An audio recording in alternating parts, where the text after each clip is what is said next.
Right then, hi guys. So I just thought I'd do a quick check-in while I'm getting dinner ready.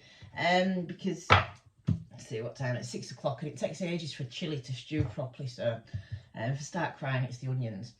So yeah, the last YouTube I did was me thinking, well, I almost bottled it on the microdosing MDMA because I thought it wasn't working.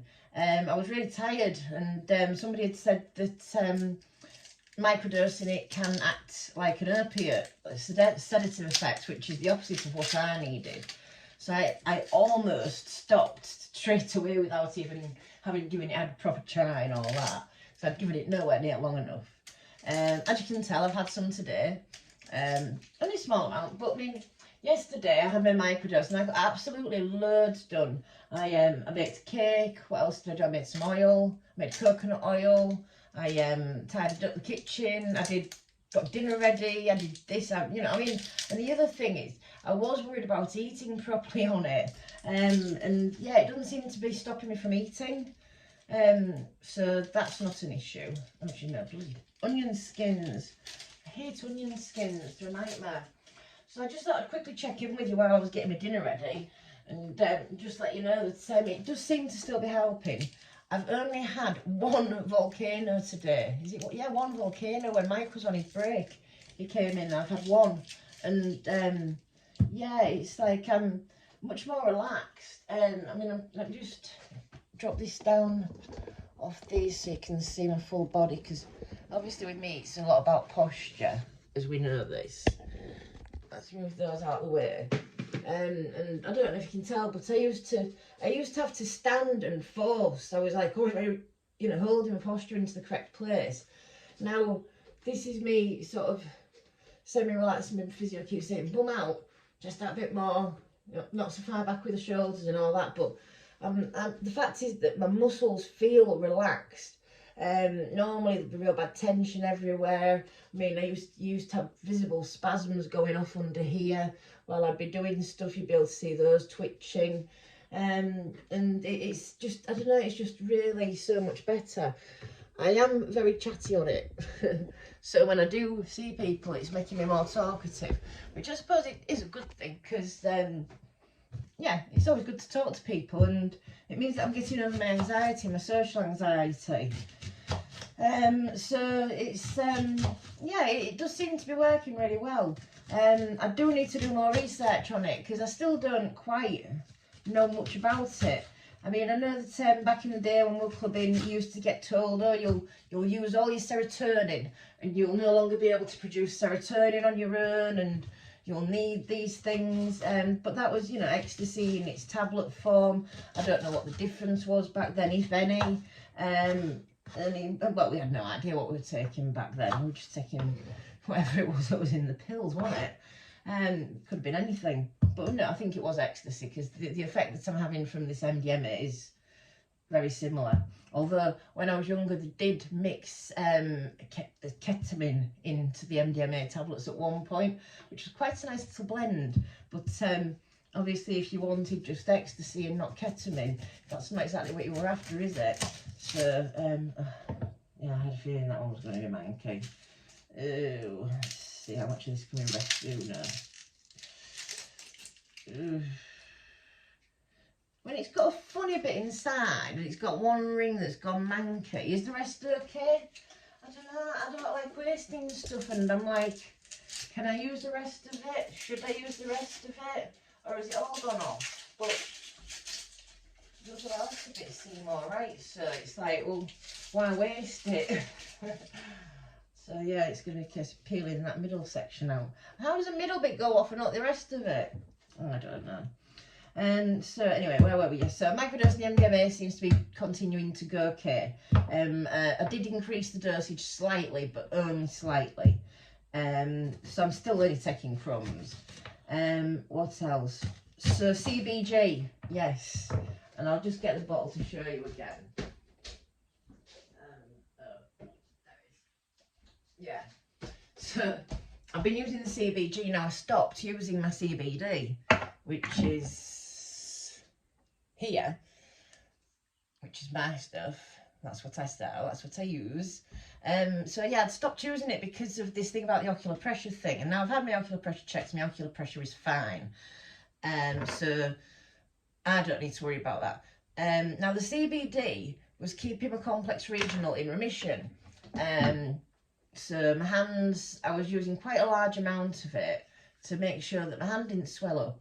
And it hasn't done. It's had a couple of times where I've needed to have a little bit of CBD just to keep on top of it. But the CBG does seem to have been doing the trick. But then I've read that you should keep CBG for emergencies because of how well it binds to the receptor or something. I don't know, I'm flicking my hair and preparing food, but it's only for me and Mike, so I'm sure it will survive. Oh, do you know, my hair, it's doing my head in. What's gone wrong with it? I don't know. But yeah, so the CBG, I am now going to keep for, I don't know, stressful situations, times when muscles get particularly tight, and see how that works. And I'm now back to microdosing, and instead of like squirting out a ton of this and eating it, I'm doing like how you're supposed to, which is literally that type of amount.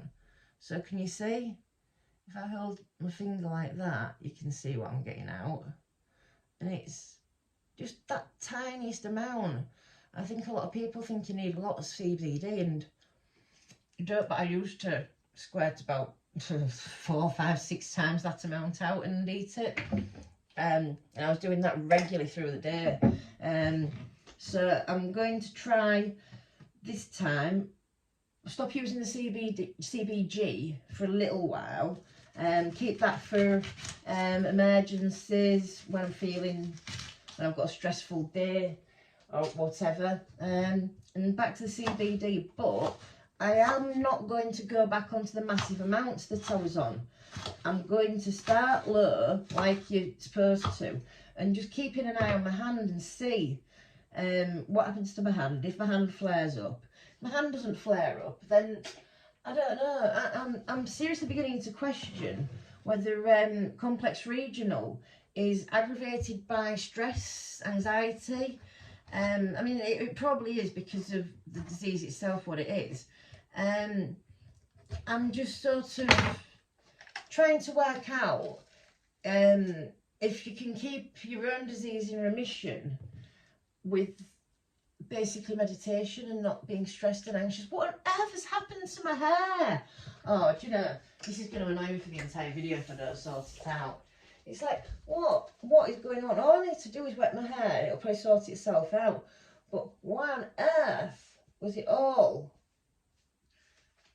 Right, that's a little bit better. What? Like my hair's just an absolute spaz. It does what it wants. It does what it wants when it wants. I have no control over the matter. I don't know, a bit like the rest of my body half the time. No, that's not true. You can control your body, and I'm learning to. So where was I? Yeah, so like I say, I'm trying to work out how much CBD I actually need. I mean, recently, like I say, I've only had one volcano today. And that's probably maybe why I'm a bit hyperactive. I could probably do with one to calm me down and chill me out. But I'm also not in any pain. So it's like, I don't feel anxious. So it's, I don't need it like I used to. It's a case of I'm not trying to reduce. I'm just not using it for the sake of using its sake anymore, which is kind of what I was doing at one point. I'd be maybe not in pain, but I'd be like, I better take it just in case I get in pain. And it's that thinking that I don't think I really need to do anymore. I don't know. So it's a case of watch this space, see what happens. So like I say, minimal CBD. Stop with the CBG for a little while, because I don't want to end up where the magic bullet one, the one that could work wonders, I've become so tolerant to it that it doesn't work. Because you do build up a tolerance to cannabis. You build up a tolerance to THC. You can build up a tolerance to certain strains, and that's why I like to strain swap a lot. Well, apart from with the shishka berry, but that's medicine, and for me, the terpenes in that. Would you believe I've still got some left? Thank God. Although I don't know what I'm going to do when I run out. I'm still waiting for sorting my next prescription out. So the the doctor wasn't happy to prescribe to me until he'd seen my ECG results because of having this, I think it's partial left blockage of the left branch bundle blockage or something, partial. Still on a waiting list for after a year to go to the hospital to get it checked. So I've booked in for another ECG just to see if it's any worse. But yeah, the doctor at the clinic couldn't do me my next prescription until he'd seen the ECG. Luckily, like I say, I'm quite far ahead with my meds because I'd put in a repeat when I didn't really need to, and it's been a good job because I do need it now, otherwise I'd have had no meds left. Right, where am I up to? Garlic. God, I'm thirsty. And I'm going to have a glass of wine. So this is one time I do drink. So yes, I used to be, I'd say borderline alcoholic, but yeah, I think I was probably an alcoholic. I wasn't a total alcoholic, but I did drink every day. And I did drink a lot every day. I mean, I got my job by downing a litre of brandy and still being standing. I'm working in a pub kitchen. And, I mean, I don't have a lot now. This will probably do me while I'm cooking. But yeah, so I was working in a pub kitchen and I was drinking between shifts and drinking after my shift. And that garlic doesn't look very healthy. Oh, heck. Why does stuff go off so quickly? God. That bit looks alright, that bit looks wanky. So yeah, but I do like to have a glass of wine just while I'm cooking. Only while I'm cooking. And then I go off it again and I don't want it no more. I'm a bit weird like that. But yeah, I'll probably end up getting tipsy quite easily as well. So, because I don't drink that often. But anyway, back to where were we? So yeah, keeping the cannabis to a minimum. I'm probably, like I say, waiting for this ECG to come, but I've worked out that I'm using less than 3 grams a day, including CBD flower. I mean, there was a point when I was using 6 grams of CBD flower and at least 3 grams of THC flower a day, possibly 4 sometimes. And yeah, now I'm down to, you know, what, yesterday I must have had, what, about a gram of normal THC flower. That's amazing, because I wasn't in any pain. It's because I didn't need it. And somebody said, oh, it's about the oils I'm taking, but I haven't been, I mean, I had an edible last night and I was absolutely battered this morning when I couldn't wake up. So it's not to do with me taking edibles or anything like that either, because I've stopped bothering with those so much when I found out that THC was adding to my anxiety. And obviously cutting back on the CBD, I don't know, it does help with sleep. It really does help with my sleep. So, yeah, it's, I don't know, it's not down to taking extra oils. I think it's just a case of my body started to heal itself, and the nerves that were damaged are no longer painful. I had a dried out fascia, so fascial tissue. I keep going on about this. And my fascia basically dried out. It's the tissue that is underneath your skin.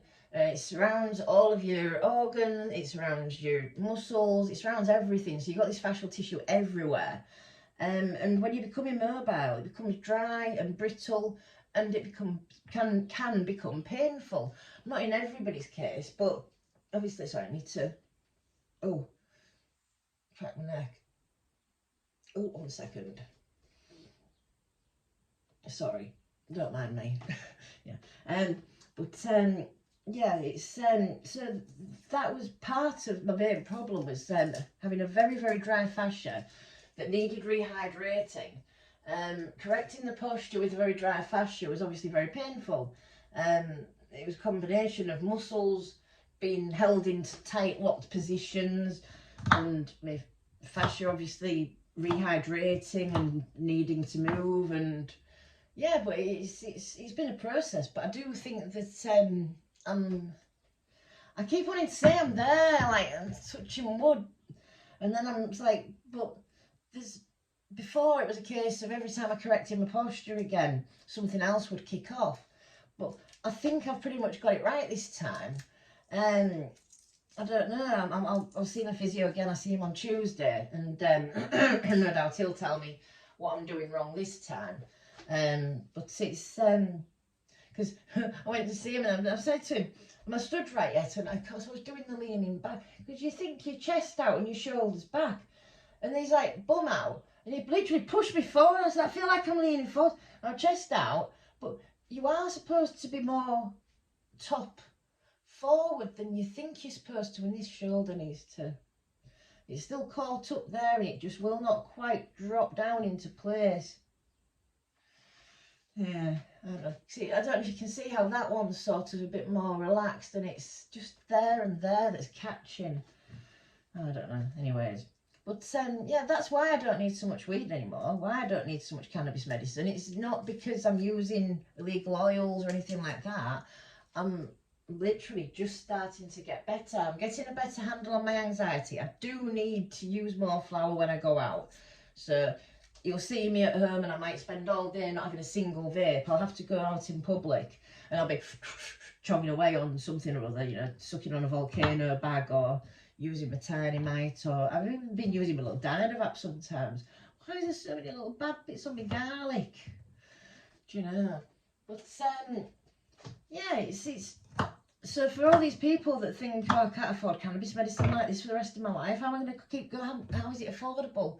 So, I mean, obviously I've got epilepsy and it's a functional neurological disorder with me, and the correction of the posture, but I was diagnosed with fibromyalgia and I had every symptom of fibromyalgia. So maybe there's some of those people out there that are in the same boat as me. You've been diagnosed as having one thing and you might not actually have it.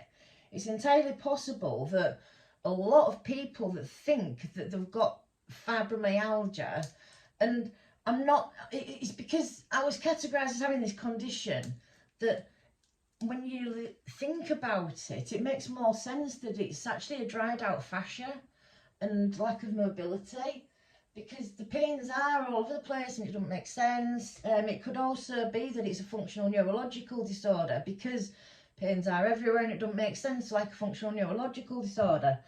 I just want people with conditions that have been told that they've got something like fibromyalgia to be like, well, is it possible that if I drink plenty of water and electrolytes, so I was drinking like 25 pints of water a day near enough, but I was using these things, so it's electrolytes.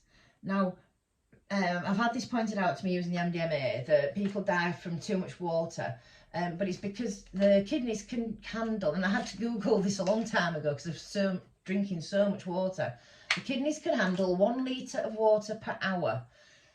There you go. But using these things, electrolytes, if you have got a dried out fascia, they really, really do help, because the more water you drink, the more of the bad cortisol and all the bad adrenaline that's built up in your body from, no doubt, living in fight or flight state for God knows how long, all that can get flushed out. You can rehydrate your fascia. You do need to exercise. You will need to move around, because the water, it doesn't get moved there by itself. So massage, rollering. I'll just show you what I mean. So you can get flat ones. You can get totally flat ones of these, which are, I've got a really big long totally flat sponge one that I used to use on my back, and you can get ones like these for getting into the niggly bits. And that's how you reconstitute your fascia. You need to roll the water around in it. If you can afford to go for massage, go for massage. I'm quite lucky. I've managed to find a physio that is ridiculously cheap, and he's amazing as well. He's a brilliant guy. Phil, love you at your ace. If you ever actually watch my videos, I don't know.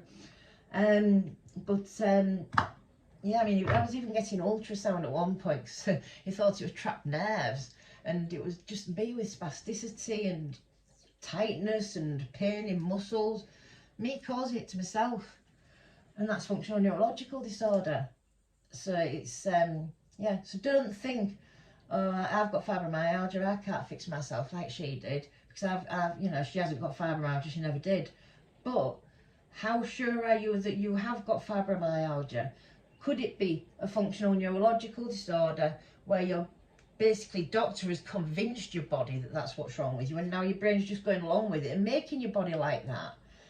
The brain is a very powerful thing. You can control your brain to control your body.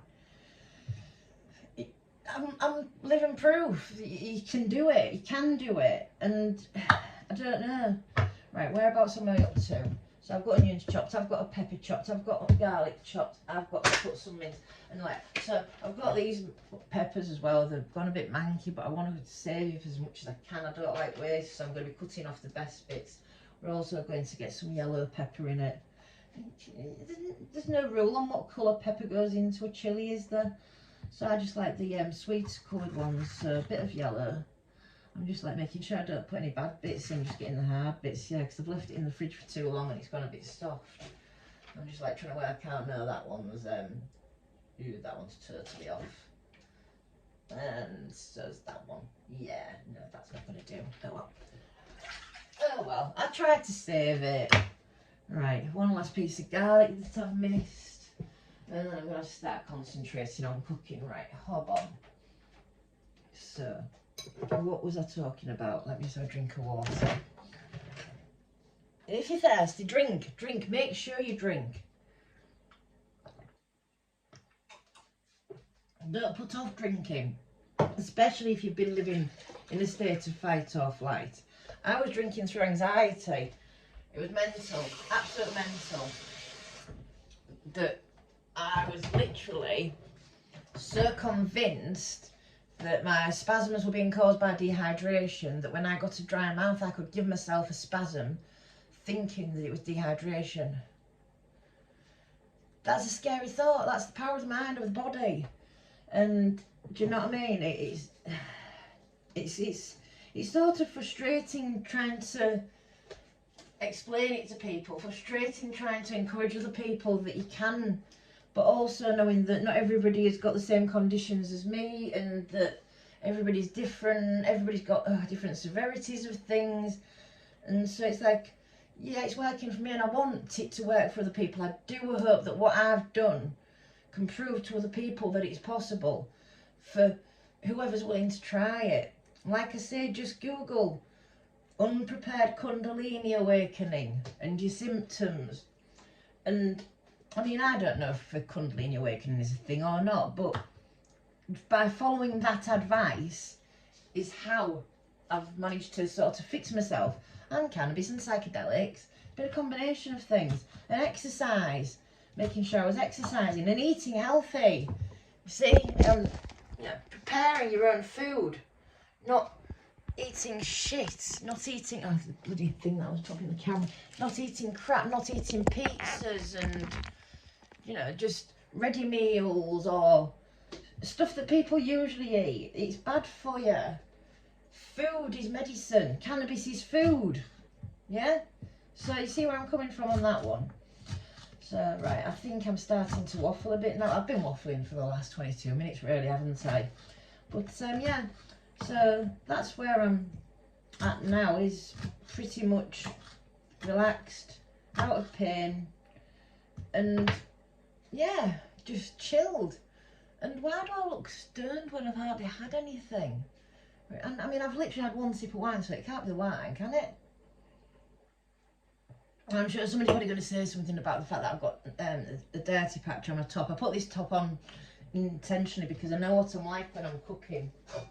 And yeah, you can guarantee that I'll be getting this covered in chilli sauce, which is why I didn't bother putting a clean top on. I need a pinny. I really do need a pinny. Quite badly. It's, yeah, I do. Oh, is that hot enough? Yeah, it's just hot enough. Now I can never decide whether to fry the onions off first or the mince off first. But I did it one day and I didn't quite put the onions in soon enough and they were rock solid. And so it's a case of, right, onions in a little bit, then the mince in. And you really don't care, do you? And I was leaning too far back then, wasn't I? Yeah. I don't know. Anyways. Right, I better go and concentrate on doing dinner, otherwise I'll make a balls up of it knowing me. But yeah, that's where I'm at now. So yeah, sticking with the microdose and MDMA, it does seem to be helping. Keeping me relaxed, so I'm stretching my legs. And then what else? Make sure that's turned down to a reasonable number. Yeah, sorry. I've got to concentrate really hard when I'm cooking, so forget that I'm cooking. yeah, I'll go through into the other room and forget that I'm even cooking. So yeah, like I said, MDMA, changing medication, back to the CBD, using very minimal flour. Obviously I need it on a night to sleep because I don't get tired without a good vape on a night. I just don't. Yeah, still using the shish kebab and the green gelato. And like I said, now currently waiting for the clinic to see an ECG so they can prescribe me something new to replace the shishka berry. And God knows what it's going to be. I ain't got a clue. The critical peyote, I've been told is the closest in terpene profile. So it's just a case of waiting and see. I'm going to get off because otherwise I'll end up burning dinner and God knows what else, and then this house will set on fire and you'll all be coming to see me in a torched up grave. Or not, but anyway. But yeah, I do need to concentrate. And anybody going to Project Earth this year? I'm looking at, well, me and Mike are looking at going. I've decided that we want to go and do the full weekend, and I think I'm now well enough to actually camp in a tent. I was looking at the prices of the posh glamping, 600 quid, and that doesn't include the tickets onto the site, and I'm like, oh my God, that's just insane. It's like, what? So, but the price of the camping is quite reasonable, if I can manage to scrape the money together. Yeah. So who else has been? What's it like? I know Gemma Deerfield went. Was it Gemma? Yeah, I think. You were there, weren't you? What's the camping like? Can you get your car next to your tent? Where do you keep all your expensive stuff? Because you can't just leave it in your tent. You want to keep it in your car? Is it far to walk between your car and... I don't know, but yeah, I've decided I want to do the full weekend. Mike's got it booked off, so yeah, we are doing Product Earth, the full thing. And you're allowed to... Oh, you're allowed to set your tent up the night before. Because I noticed that... Oh, excuse me, sorry, I keep burping, that's the wine. Because I noticed that everything starts quite early on the Friday, like 11 o'clock early. Now, if I've got to drive all the way down and get a tent set up, blah, blah, blah, are you allowed to do it the night before? Valid question. Yeah, that would be ace. And I don't know, anyway. Right, I'm going to go get dinner cooked because I'm starving now. And lovely chatting with you guys. And I know I've waffled a bit, but I'm sure there was some useful information in there somewhere. If not, at least it passed a bit of my time. I just enjoy making these videos, and if they help some people, they help some people. So there we go. Right, I'll catch you later, guys. Bye, have a great evening.